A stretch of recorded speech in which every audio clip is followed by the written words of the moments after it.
Have you ever felt that crushing weight? Like the world's just moving way too fast and every decision feels like, well, like a gamble. And all the information coming at you, it just adds to the noise. Oh, absolutely. Like you're paddling as hard as you can, but the boat's just getting slammed by these waves you can't even see. Exactly. Your career, the market, even just your daily routine, it all feels like this swirling chaos. And you feel trapped just reacting all the time. Mm-hmm.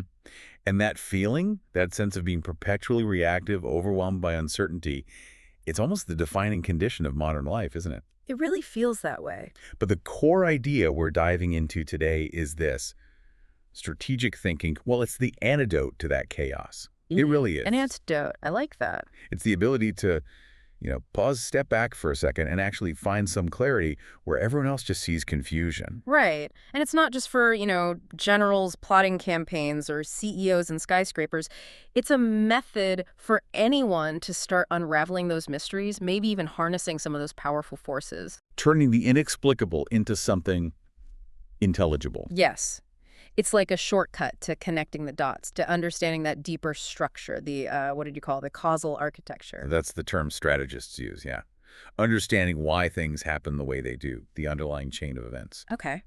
But how do we get there? Because the real skill isn't just having a plan, is it? No, not at all. That's a common misconception. True strategy is dynamic. It's constant high-speed action and reaction. We often treat strategy like this static thing, right? A beautiful plan in a binder on a shelf. Guilty as charged. I've seen plenty of those binders. We all have. But real strategy is alive. Right. Think about a quarterback in American football. That's maybe the best way to picture it. Okay, I'm with you. The huddle. Right. In the huddle, the plan, the play is set. Everyone knows their job's detailed, but the critical moment where the real strategy happens. It's right before the snap, isn't it? Those few seconds. Exactly. Those 10, 15 seconds. The QB is scanning the defense, instantly processing how they're lined up, maybe anticipating a blitz, recognizing patterns. Taking that static plan. And dynamically changing it, calling an audible, shifting the protection, changing the pass route, all based on what he anticipates the opponent will do next. That real-time adaptation, making a swift, decisive change to the original plan. That's the skill. That is the absolute core strategic skill we need to cultivate. It separates, just passive planning from genuine adaptive strategy. Okay, so our mission today in this deep dive. Our mission is really to extract these analytical tools, tools proven on battlefields and boardrooms, you name it, and deliver them to you in a way that's clear, memorable, and frankly, immediately useful. We want to help transform how you think, how you behave, how you interact, but without drowning you in jargon. Right. We know it takes effort to absorb complex stuff. Right. And we want that effort to pay off fast. This really is a high-leverage skill set for anyone facing complex challenges. Because strategy is, well, it's instrumental. It's goal-directed, structured, future-focused. It's a resource, really. Just like money or time, yeah. And it's based on analyzing two things. Your internal resources, your strengths, what you can do, and the external environment you're in, whether that's a global market or, just your personal budget. And it works everywhere. Absolutely. Grand political strategy down to everyday negotiations. As we go through this, we'll show you exactly how to master this idea of strategic choice. Fantastic. And as we navigate this complex stuff together, trying to gain knowledge quickly and thoroughly, well, welcome to the English Learning Podcast. We're really glad you're joining us. Great to have you here. So we've set the mission. But where do you actually begin? How do you structure this kind of thinking? Let's start with the absolute foundation. Okay. The foundation. It's not a tactic. It's not a budget. It's strategic intent. Strategic intent. This is the starting gun, the absolute necessary first step for any significant undertaking. I know Hamill and Prahlad wrote about this. They called it the inspirational core, right? Almost an obsession to win.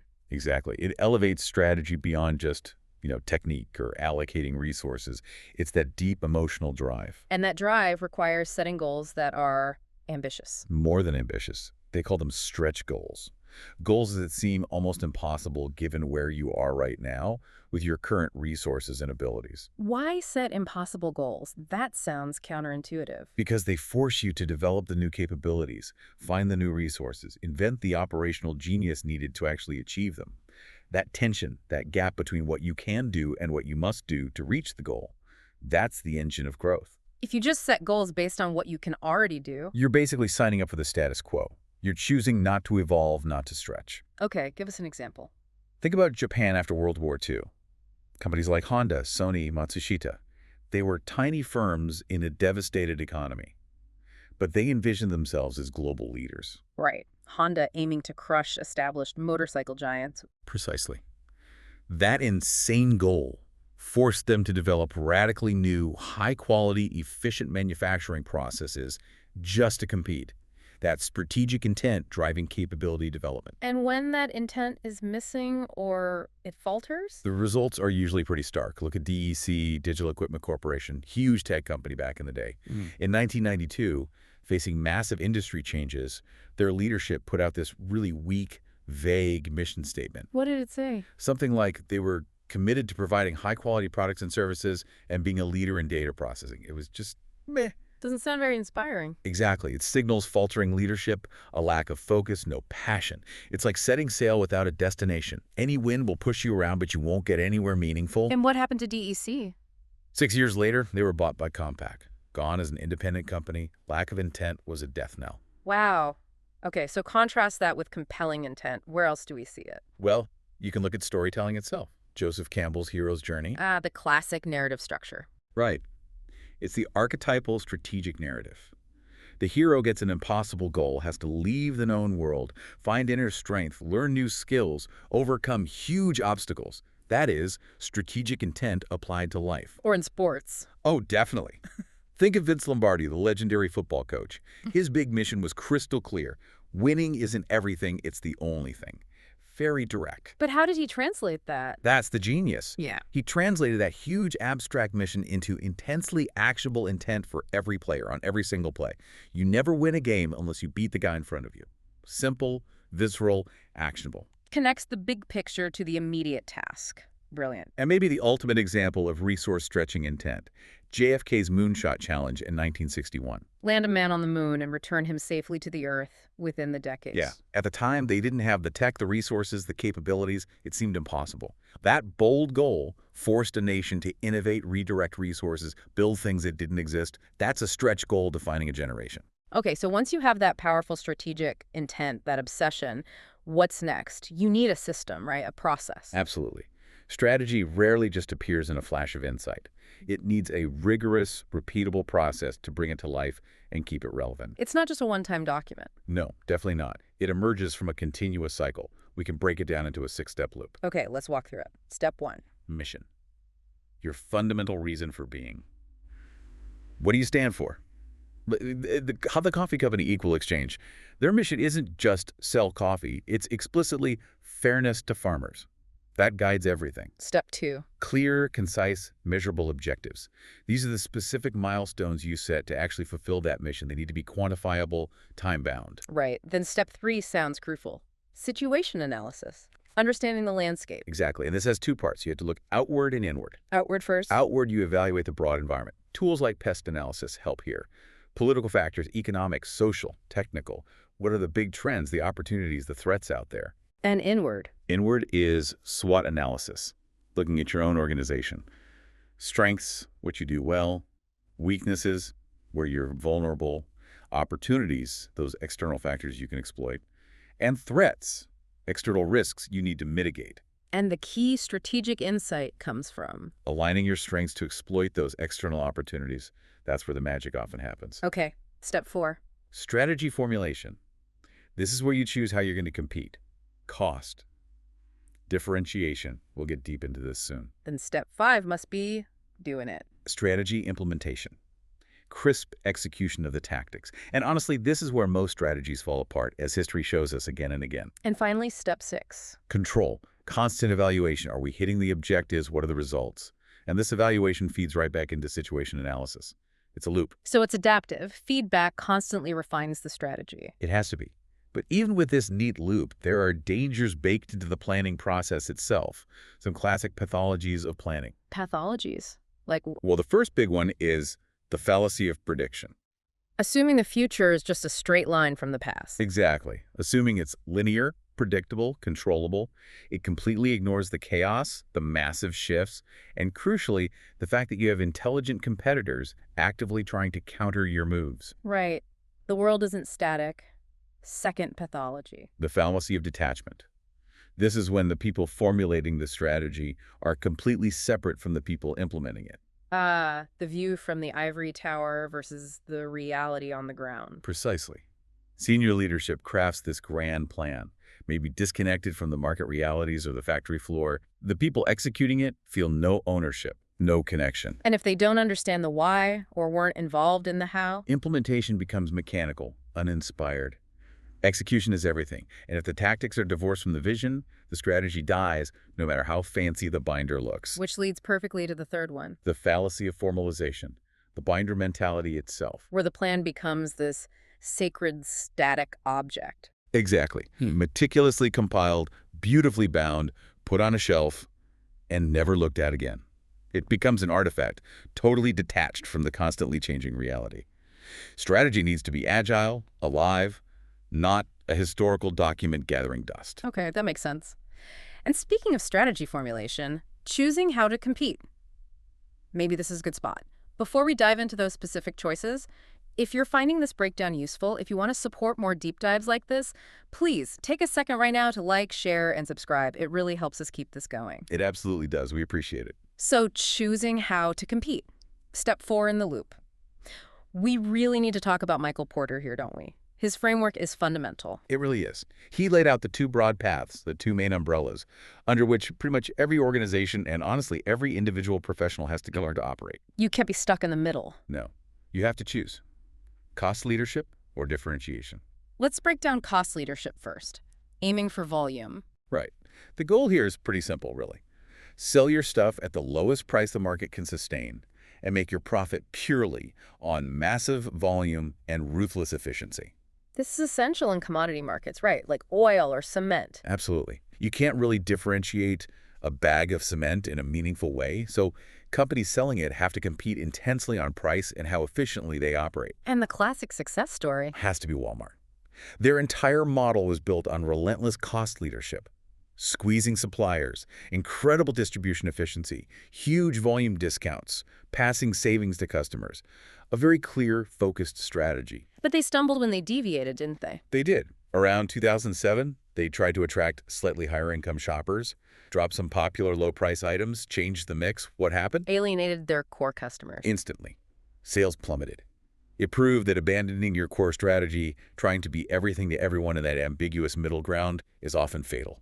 They course-corrected quickly. What's the key takeaway here for individuals, for listeners in their careers? I think the biggest danger is falling into that low-cost trap without realizing it. If you define yourself too broadly, just an accountant or a marketing person, you risk becoming a commodity. Competing purely on salary against thousands of others. Exactly. You haven't differentiated. Think about chiropractors. If every chiropractor in town offers the same general services, what do they compete on? Price, maybe location. That's the low-cost path. It reminds me of military history. A price war is like a frontal assault, isn't it? That's a great analogy. World War I, both sides, using the same basic, undifferentiated strategy, throw masses of soldiers directly at entrenched positions. A frontal assault. The cost was horrific, gains were minimal. Until something changed the game. Until differentiation happened, the invention and deployment of the tank. It broke the stalemate because it was a fundamentally different way to fight. Differentiation often wins. So differentiation is the other path. Providing unique value beyond just low price. Creating a USP, unique selling proposition. Precisely. Think Rolex versus Casio. Both tell time. Yep, both are watches.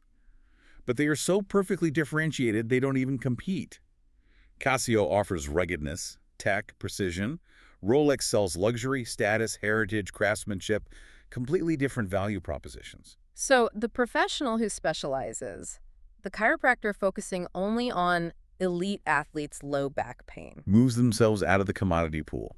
They differentiate, command a premium for specific expertise, and stop competing primarily on price. Which leads to the third variation, focus strategy. Which is basically hyper-differentiation, targeting a very specific, narrow market segment that the bigger players are ignoring. Like Jolt Cola back in the 80s. Perfect example. Everyone else was going low sugar, low caffeine, chasing the health trend. Jolt did the exact opposite. All the sugar and twice the caffeine. Exactly. They targeted young people, coders, gamers, a niche. The big guys weren't serving with that specific message. They defied the macro trend by focusing intensely. And focus can be on values too, right? Like equal exchange. Definitely. They focus on customers who care deeply about fair trade and ethical sourcing, people willing to pay a premium for that value. Even if equal exchange never competes on the scale of Starbucks, it gives them a profitable, defensible niche. Okay, so differentiation is key. Right. But how do you create a space where you're not just differentiating slightly, but actually making the competition irrelevant? Now you're talking about blue ocean strategy. Yeah. This is a powerful concept from Kim and Malborn. Red oceans versus blue oceans. Explain that. Red oceans are the existing industries, crowded, bloody water where rivals fight fiercely over shrinking market share and profits. Think cutthroat competition, price wars. Makes sense. And blue oceans. Blue oceans are about creating uncontested market space, making the competition irrelevant by inventing a fundamentally new value proposition, tapping into new demand. You're sailing in clear, open water. How do you actually find or create a blue ocean? It sounds great, but is there a method? There is. It requires challenging the core logic, the taken-for-granted assumptions of your industry. The tool they developed is the 4 actions framework. Okay, the 4 actions, what are they? It forces you to ask 4 disruptive questions about your industry standard practices. First, eliminate. Which factors that the industry competes on should be completely gotten rid of? Factors that add cost, but maybe not much value to the customer. Or second. Reduce. Which factors should be dialed way back, well below the industry standard? Maybe things only niche experts value, but that costs a lot to provide. Third. Raise. Which factors should be cranked way up, well above the industry standard? Often these are overlooked customer needs or frustrations. And the 4th action? Create. What new factors, sources of value should be introduced that the industry has never offered before? So eliminate, reduce, raise, create. It forces you to rethink the whole value curve. Exactly. You shift focus from beating competitors to creating new value for customers, often non-customers. Let's use the famous example. Casella Wines and Yellowtail. How did they apply this? Well, the traditional wine industry competed on things like vineyard prestige, complex terminology, aging potential, high cost, high jargon, often intimidating. Right, so Casella looked at that and... They eliminated complexity, the intimidating wine speak. They drastically reduced the emphasis on vineyard origin and aging. You were meant to sell a Yellowtail. Okay. What did they raise and create? They raised the fun, the ease of selection, the approachability, and they created a sense of adventure. That bright, simple kangaroo label, easy drinkability, they targeted people put off by traditional wine. So they weren't just stealing customers from other wine brands? No, that's the key. Oh. They grew the entire wine market by bringing in beer drinkers, cocktail drinkers, people the old industry actively excluded with its stuffiness. They created a blue ocean. That's powerful. It shows how much strategy depends on the environment, the constraints, which brings us to the idea of the battlefield. Right. Strategic action always happens somewhere, on some kind of terrain. This connects to geopolitics, the idea that geography shapes destiny. But it applies beyond nations to organizations, even tiny interactions. It's about inherent positional power. Exactly. The microgeography matters. Victor Hugo wrote about the sunken road of Ohain at Waterloo, a seemingly minor dip in the land that completely wrecked Napoleon's cavalry charge. Small geographic features can have massive strategic impact. And we see this in offices all the time. Definitely. Think about a meeting room. The table shape, who sits where, near the door, near the head, controlling the projector, it all subtly shapes the power dynamics. Who controls the flow? Like chess. Perfect analogy. The 64 squares aren't equal. Their power depends on the piece. The position relative to others, control of the center, open lines. Strategy is about maneuvering effectively on the given terrain, understanding its inherent strengths and weaknesses. You need an eye for the lay of the land. That focus on terrain and human nature feels ancient. It makes me think about the earliest strategists, the ones who had to figure this out in life or death situations. Absolutely. The ancient foundations offer timeless wisdom, especially on adaptation and surprise. Think of Sun Tzu. The art of war. Still relevant today. Incredibly so. His genius was recognizing the fluidity of reality. He stressed constant adaptation, being like water. The best plans, he implied, emerged dynamically in response to the situation, not rigidly pre-planned. And there were specific battles that were game Oh, changers. yes. Look at the Battle of Delium, way back in 424 BC. A Theban general, Pagondas, did something radical against the Athenians. What was that? He's credited with really demonstrating the power of surprise innovation and the deliberate use of strategic reserves. Instead of leading from the front, he stayed back, watched the whole battle unfold. Like a commander overseeing things. Exactly. And at the crucial moment, when the Athenian lines wavered, he unleashed fresh cavalry, held in reserve onto their flank. Unexpected. Devastating. It shattered them. This is seen as the birth of Western tactical science using reserves and surprise. Wow. But maybe the ultimate lesson in using strategy to beat brute strength is Hannibal at Cannae. Cannae, 216 BC. An absolute masterpiece. The Romans had more soldiers, relying on the sheer crushing power of their standard formation. But Hannibal didn't fight them head on. No, he used superior strategy and brilliant tactical execution. He chose a different set of activities, as Porter might say. He arranged his forces in a crescent, intentionally weak in the middle. So the Romans pushed forward into the center. Exactly. They pressed in, relying on their mass, getting drawn deeper and deeper. Hannibal's center slowly gave way, pulling the Romans into this tight, disorganized blob. Man. Once they were fully sucked in and basically immobilized, Hannibal's stronger forces on the flanks swung inward like pincers. Complete envelopment, trapped, annihilated, strategy defeated strength. Incredible. And these ideas connect to political thinkers, too. Definitely. Machiavelli picked up on this. He talked about virtue. Virtue. It's that internal capability, that drive, skill, flexibility, even ruthlessness needed to confront and overcome fortuna, luck, chance, the unpredictable chaos of the world. Since fortuna is unpredictable, you need the internal strength, the virtue, to beat and maul it into submission, as he put it. That internal capability, that virtue, seems vital because, as you said, execution is often the weak link. Tactics are where strategy meets reality. And tactics are often the neglected child of strategy. So many brilliant plans collapse because people forget the tactics are problem-solving tools in motion. Okay, let's look at some core strategic maneuvers, core tactics, and how they play out in conflict and business. First up, The frontal assault, the direct, head-on attack against the enemy's prepared strength. generally not a great idea. Rarely successful on its own, especially if the defender is dug in. To make it work, you usually need overwhelming force or, crucially, deception. Think D-Day.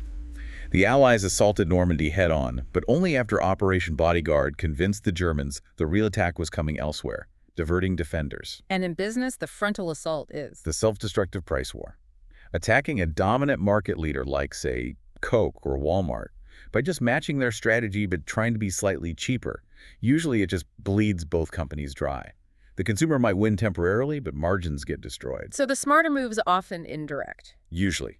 That brings us to the flank attack or the indirect approach. Avoid the enemy's strength, hit their weaknesses, their supply lines or communications, keep them off balance. Like Sherman's march through Georgia in the Civil War. Phenomenal example. Sherman didn't just march straight for one objective. He advanced along multiple possible routes, threatening several key points simultaneously. He kept the Confederate forces constantly guessing his real target, forcing them to spread their limited forces thin, trying to defend everything. The indirect approach makes the enemy make mistakes. And in business. We talked about Diet Right Cola. Right. Royal Crown Cola saw an undefended flank in 1962, the diet soda market that Coke and Pepsi weren't focused on. Diet Right was a brilliant flanking move, a blue ocean moment initially. But they couldn't sustain it. They fumbled the follow-through. They tried to compete on both fronts, diet and full sugar, lost focus, and the big players eventually overwhelmed them on the diet flank too. Tactical success needs strategic follow-up. Okay, third maneuver.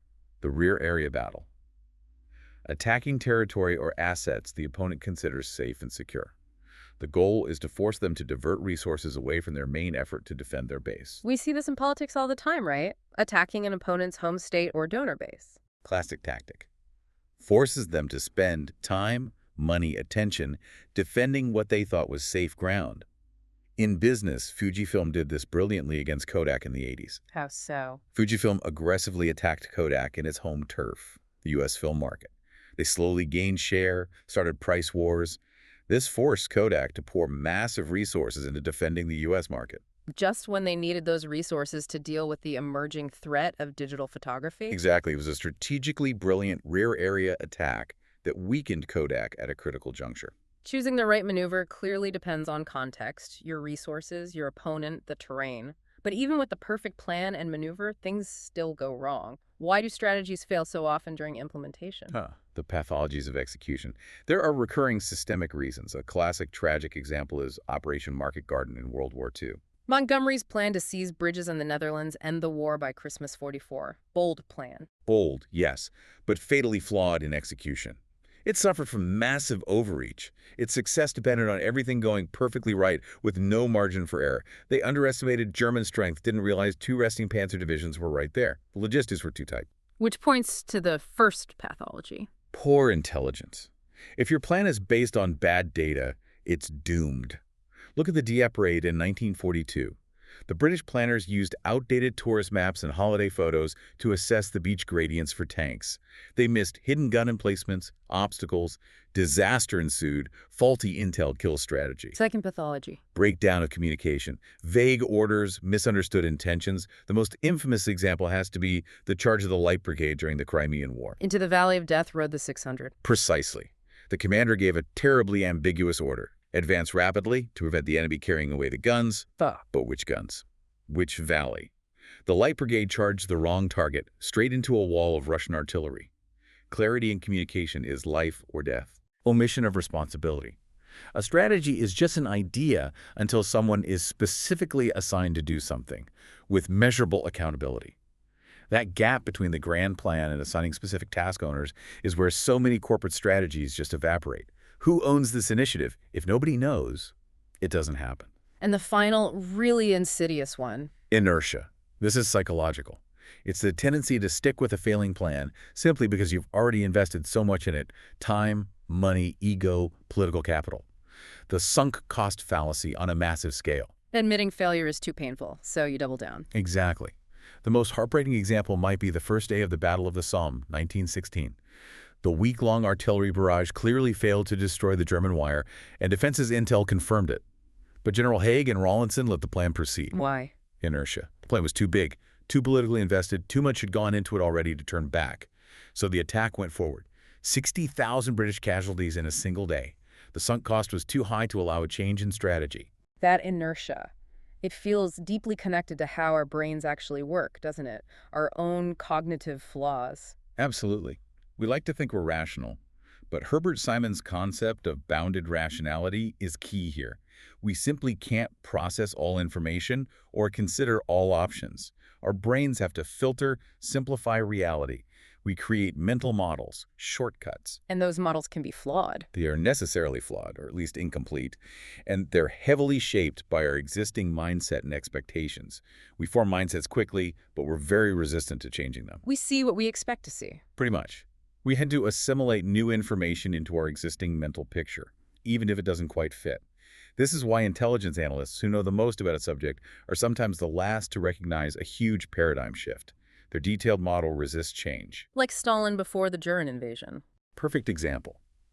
He received numerous detailed reports about the impending attack in 1941, but he refused to believe them because his dominant mindset was fixed on the non-aggression pact he'd signed with Hitler. The intelligence was rejected because it didn't fit his reality. And when you get groups involved, does it get better or worse? Often worse.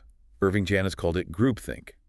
The desire for consensus, for group harmony, overrides critical thinking and realistic appraisal.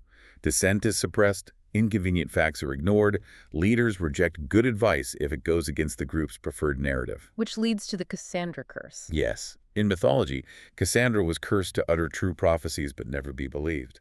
In decision-making, it's that irrationality where you say you want information but you refuse to accept it if it clashes with your deep-seated biases. Like the Death Star commander dismissing the report about that tiny exhaust port vulnerability. Exactly. Supreme confidence in the existing model, this station is the ultimate power in the universe, overrides the uncomfortable data.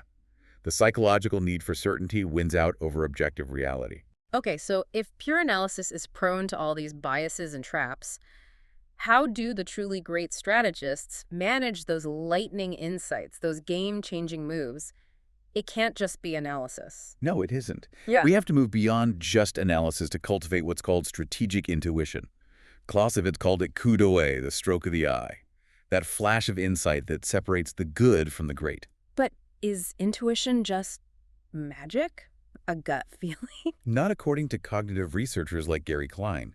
His work suggests intuition isn't mystical. It's the result of gradually building up vast repertoires of patterns through years and years of experience. So experts recognize patterns. Exactly. They encounter a complex situation, and because they've seen similar patterns countless times, they often recognize the nature of the problem and a potential solution almost simultaneously. It's like intelligent memory retrieval, applying past patterns to a new situation. So the key is to combine intuition and analysis. That's the ideal. Use your intuition, that pattern recognition, to quickly grasp the situation and form a hypothesis. But then, immediately use rigorous analysis to test and verify that insight against the available facts. Don't just run on gut feeling alone. And crucially, you need the courage to act on that verified insight quickly. Yes, failure often comes not from bad intuition, but from having good intelligence or insight, and then hesitating. General McClellan before Antietam is the cautionary tale. He got Lee's lost orders detailing his entire plan, his army divided. Incredible intelligence. A chance to potentially crush the Confederacy and end the war. But McClellan hesitated. He moved too slowly, maybe overanalyzed, maybe lacked the virtue, the boldness. And the result? He squandered the advantage. Antietam became the bloodiest single day in American history, and the war dragged on for years. When critical, high-quality intelligence appears, you have to have the courage and speed to act decisively. Speed seems critical, especially when the whole environment shifts under your feet. Which brings us to strategic inflection points. Right. Andy Grove, the former Intel CEO, coined that term. It describes a massive, game-changing shift in the environment. Could be technology, regulation, competition that completely rewrites the rules of the game. And demands a radical change in strategy. Absolutely. If you don't adapt your strategy drastically at an inflection point, you risk becoming irrelevant, even extinct. Think about airline deregulation in 1978. It upended the industry, bankrupted established players, and created space for totally new models like Southwest. And the classic example of failing to navigate an inflection point. It has to be Kodak and the digital revolution. They invented the first digital camera, didn't they? They did. In 1975, they literally held the future in their hands. But their dominant business, their cash cow, was chemical film. So they chose to protect the film business instead of aggressively leading the digital charge, especially on making prints from digital images. They couldn't let go of the past. They failed to recognize the inflection point for what it was, the end of the chemical film era. The rules changed so fast that their old strategies, their whole structure, became obsolete almost overnight. Protecting the cash cow blinded them to the inevitable future. So knowing these inflection points can happen seemingly out of nowhere, how do you prepare? You can't predict them perfectly. No, you can't predict, Yeah. but you can prepare. This is where scenario analysis becomes such a vital tool. Not predicting the future, but rehearsing for it. Exactly. The goal isn't to guess the one right future. It's to prepare for a range of plausible futures. It's about building resilience. Shell Oil were pioneers here, right? Back in the 60s with pure whack. Yes, they developed a rigorous process.